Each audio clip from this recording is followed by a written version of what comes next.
Welcome back to Mirror Talk, the podcast where we delve into the intriguing ideas that shape our understanding of the world.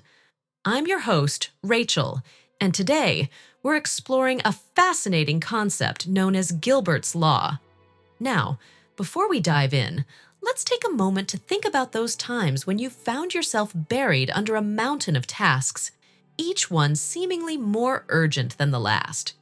You know, that feeling when your to-do list just keeps growing, and no matter how much you do, it feels like you're not making any real progress. If this sounds familiar, then you're already well acquainted with the spirit of Gilbert's Law, even if you didn't know it by name. Gilbert's Law states that anything that can be postponed will be. It's a humorous, yet profoundly true observation about human behavior and our tendency to procrastinate, especially when we're faced with a plethora of tasks. To really grasp the essence of Gilbert's Law, let's take a closer look at its origins. This law is named after the British cartoonist and satirist W.J. Gilbert, who was keenly observant of human nature. His wit and insight gave us this law, which encapsulates the all-too-familiar habit of pushing things off until later, often until the very last possible moment. Now, why do we do this? Why do we delay tasks that we know need to be done? It turns out there are several reasons. For one, our brains are wired to seek pleasure and avoid pain.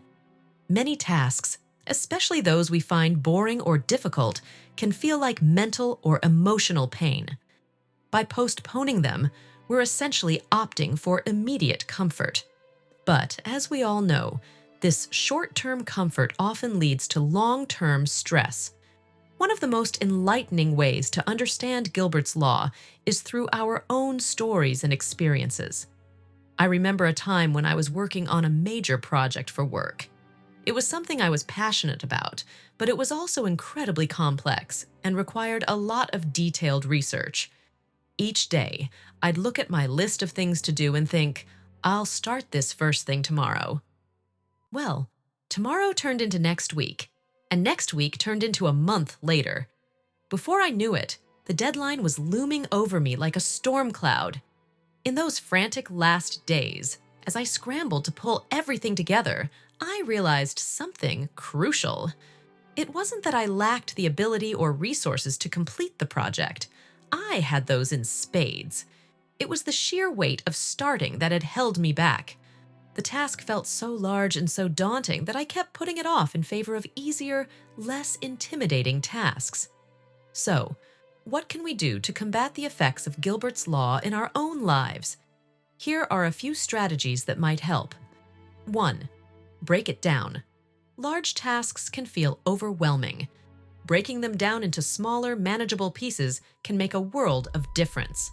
Instead of writing "finish project" on your to-do list, try research first topic, draft outline, or write introduction.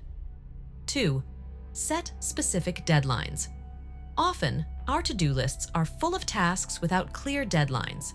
By assigning specific dates and times to each task, we create a sense of urgency that can propel us into action.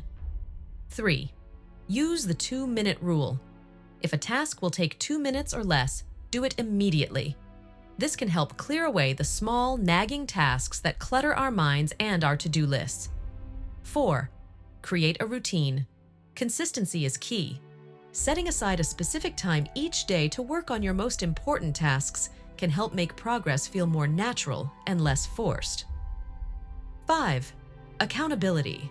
Share your goals with someone else. Sometimes, just knowing that someone else is aware of what you need to do can be a powerful motivator. Remember, it's natural to procrastinate sometimes. We're all human, and we all have those moments. But by recognizing the patterns and taking steps to address them, we can overcome the inertia that Gilbert's Law so humorously highlights. To wrap up today's episode, I encourage you to take a moment to reflect on your own habits. Think about that one task you've been putting off. What's one small step you can take today to start moving it forward?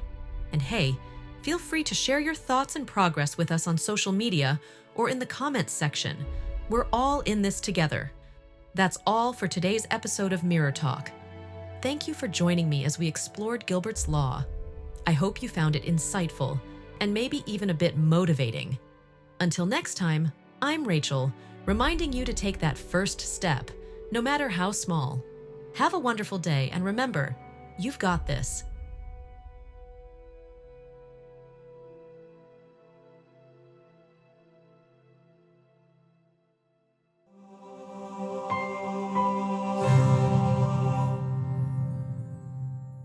Hey there, podcast enthusiasts.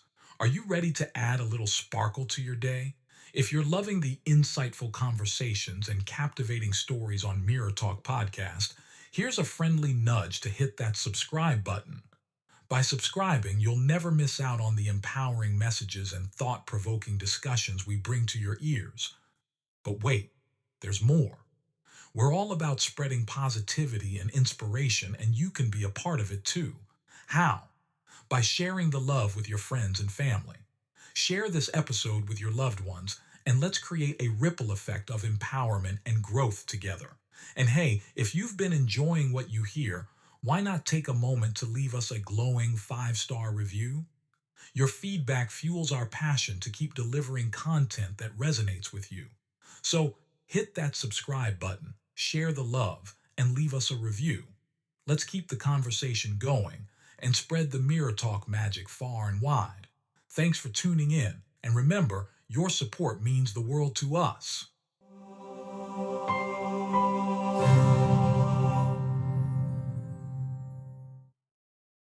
Wow, you made it to the very end of this episode. Thank you so much for listening.